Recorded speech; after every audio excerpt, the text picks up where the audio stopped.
Hi, I'm Brenda. Welcome back to my quilt room. It's time again for block of the month for November. I guess we're all probably thinking about turkey and dressing and all the yummy things we get this month. I'm going to show you a really pretty block. You'll think looks difficult, but it really isn't. And it's a star. It's called the Indian star. And this is what the block looks like. It's all things that we have made previously, and I'm going to show you how to put it together.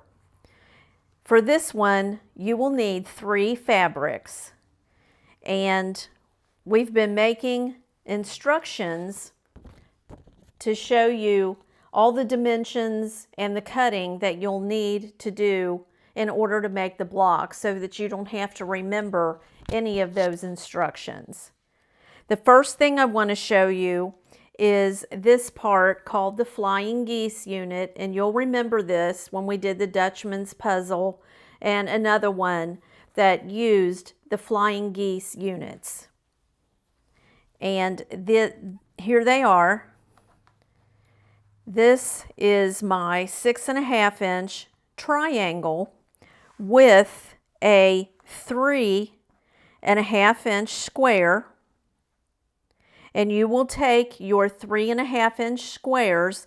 This is referred to as the sky or the background because the center color here is your goose. And since this is a dark fabric, I don't know if you can see this or not, but I've drawn the diagonal line with a chalk pencil because it's dark. Or you can also just take your iron, fold your square so that your crease line will be on the inside, and you can see how much darker the outside of the fabric of this is, and make yourself a crease line to follow.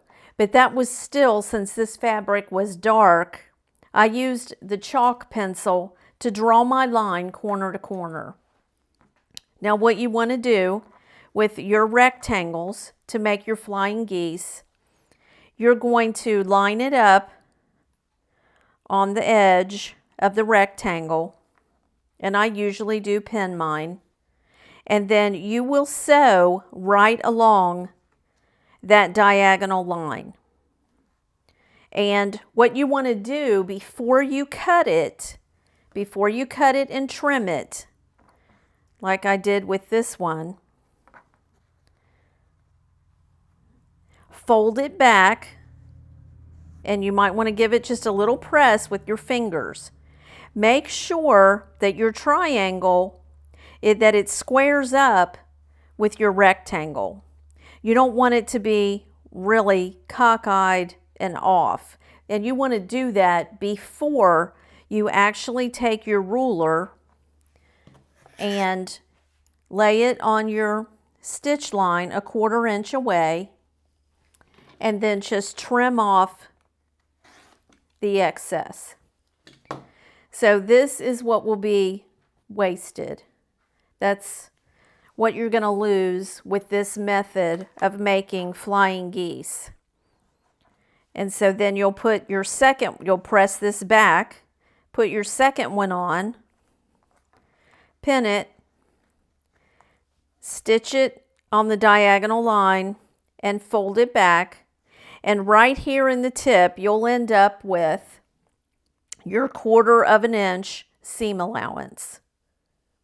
And that will be how you will make all of your 4 flying geese units for this block. You will make 4 of those.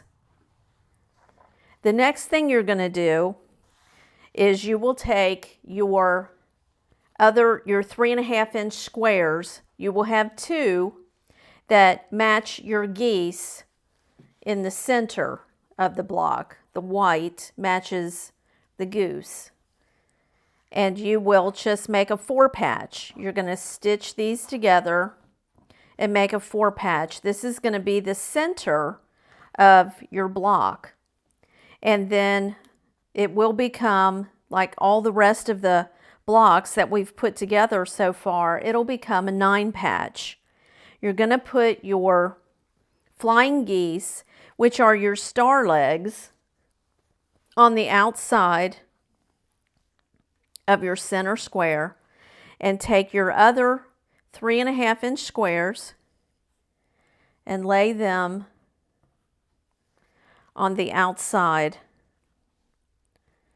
of your block, and you will stitch them in rows, and then you will stitch these to the center, these, and then stitch your rows together, and the goose points will form your star. And here's one where I made, and I used green for the star on this one. And then on this one I did the opposite, and I used red to make the star. And in this one it's a little bit different. The dark is going to show up and be the star in this block. So this is your block for the month of November, and you're going to make 2 of these.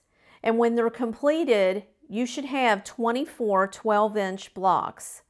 Now for December, since you only need 1 block, in order to set your quilt 5 blocks across and 5 blocks down, you can make any of these blocks that we've made this year and make 1 more to go into the center of your block, or to the center of your throw.